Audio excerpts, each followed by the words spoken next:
situation. Continuez à acclamer pour le Seigneur.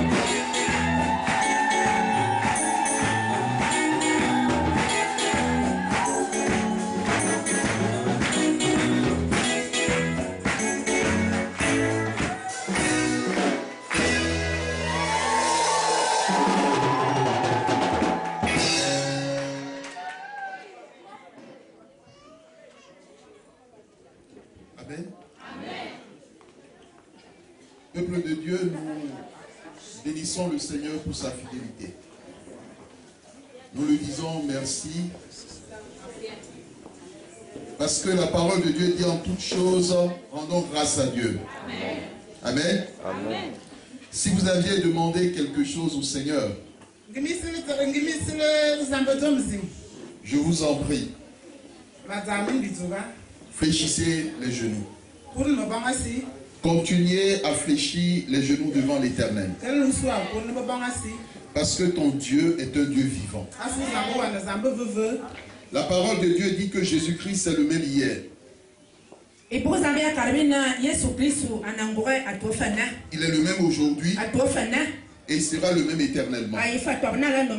Bien aimé, même si toi tu changes, Dieu lui ne changera jamais. Si tu es infidèle, nous dit la parole de Dieu, il demeure lui toujours fidèle. Prions le Seigneur. Notre Dieu, notre Père, nous voulons te dire merci. Merci pour ta puissance, merci pour ta fidélité, merci pour ta grâce. Père, tu as fait des pécheurs des hommes de Dieu. Amen. Tu as fait des pécheurs des sacrificateurs afin de les rassasier. Ta parole nous dit que tu as fait de chacun de nous un royaume de sacrificateurs pour Dieu ton Père. Nous voulons nous humilier sous ta puissante main. Et nous voulons que seul le Saint-Esprit, l'Esprit de vérité, soit à l'œuvre ce matin. Père, nous ne voulons pas que la chair interfère. Nous ne voulons pas que le sang interfère. Au nom puissant de Jésus. Amen. Nous paralysons, nous neutralisons tous les radars, tous les différents yeux, toutes les différentes oreilles des ténèbres. Nous envoyons le feu du Saint-Esprit dans le camp de toute puissance, dans le camp de tout réunion de sorciers, contre ce culte, contre qui que ce soit qui est présent ce matin dans la maison du Seigneur. Que la colère de Dieu comme un feu descende pour consumer dans le nom puissant de Jésus. Amen. Éternel, merci pour ta fidélité. Saint-Esprit, Esprit de Dieu, prends toute la place afin que le Fils soit glorifié dans le Père. Nous te disons merci parce que tu es vivant. Nous te disons merci parce que tu nous convaincras du péché. Tu nous convaincras du jugement et de la justice de Dieu. Tu nous conduiras dans toute la vérité.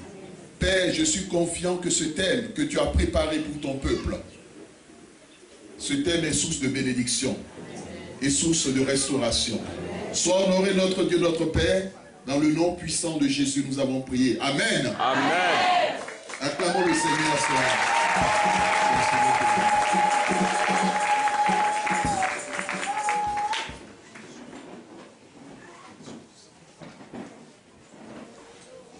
Bien-aimés dans le Seigneur, une fois encore, nous rendons grâce à Dieu qui a permis que nous effectuions ce déplacement dans ce pays.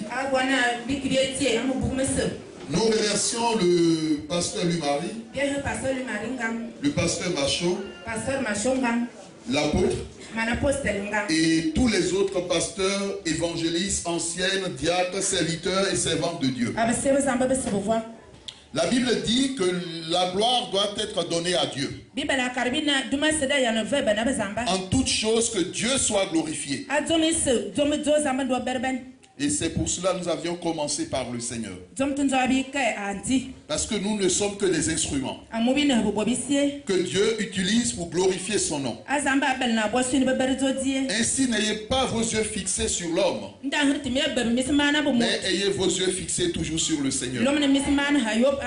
Parce que quelquefois l'homme peut vous décevoir. Un serviteur ou une servante de Dieu peut vous décevoir. Mais Jésus-Christ, le Père, ne déçoivent jamais. Amen. Amen. Nous allons lire un texte. Le texte de Genèse chapitre 12, le verset 1. Genèse chapitre 12 au verset 1. Il est écrit, je lis au nom de Jésus. L'Éternel dit à Abraham, va-t'en de ton pays, de ta patrie et de la maison de ton père dans le pays que je te montrerai. Lisez jusqu'au verset 3. Je ferai de toi une grande nation et je te bénirai. Je rendrai ton nom grand et tu seras une source de bénédiction. Je bénirai ceux qui te béniront et je maudirai ceux qui te maudiront. Et toutes les familles de la terre seront bénies en toi. Amen. Amen. Et lorsque nous lisons le verset 4, le début du verset 4 nous dit Abraham partit. Bien-aimé, lorsque le Seigneur te parle, il est important que tu te déplaces. Lorsque Jésus dit à Pierre, jette le filet, Pierre jette le filet. Et la puissance de Dieu se glorifie. Ne sois pas rebelle. Ne sois pas têtu. Lorsque le Seigneur te parle. Le Seigneur peut te parler de façon directe ou par ses serviteurs et servantes. Mais sache que ce sera toujours pour ton bien. Parce qu'il t'aime et qu'il veut ton bien. L'Éternel donc parle à Abraham et lui dit, va-t'en de ton pays, de ta patrie et de la maison de ton père dans le pays que je te montrerai. Je ferai de toi une grande nation et je rendrai ton nom célèbre, ton nom grand, et tu seras une source de bénédiction. Bien-aimé, lorsque le Seigneur Jésus t'a appelé, c'est pour que tu sois une source de bénédiction et non une source de malédiction. L'Éternel t'a appelé à la bénédiction. Et comme je le rappelais dans le séminaire, si quelqu'un vit la malédiction, si quelqu'un vit la souffrance, comme Jabès l'a vécu, elle ne doit pas l'accepter. Elle doit dire que cela n'est pas conforme à la parole de Dieu. Et elle doit plier les genoux et invoquer l'Éternel comme Jabès l'a fait. Et Dieu a écouté la prière de Jabès. L'Éternel a étendu ses limites et sa vie a changé. Ta vie peut changer parce que ce n'est pas l'œuvre d'un homme, mais c'est l'œuvre du Créateur. Celui qui te connaissait lorsque tu étais dans le sein de ta mère. Si Dieu permet que tu vives et que tu sois dans ce monde, c'est parce qu'il a un projet pour toi. Dis à toi-même, Dieu a un projet pour moi.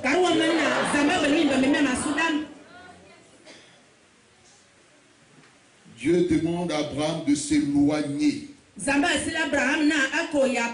de son pays. Tout comme l'Égypte qui est un pays.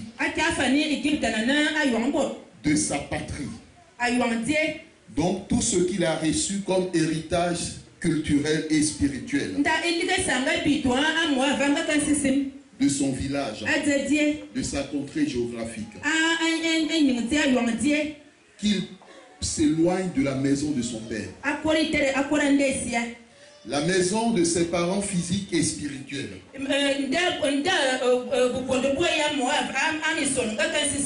Pour le pays que Dieu lui montre aujourd'hui.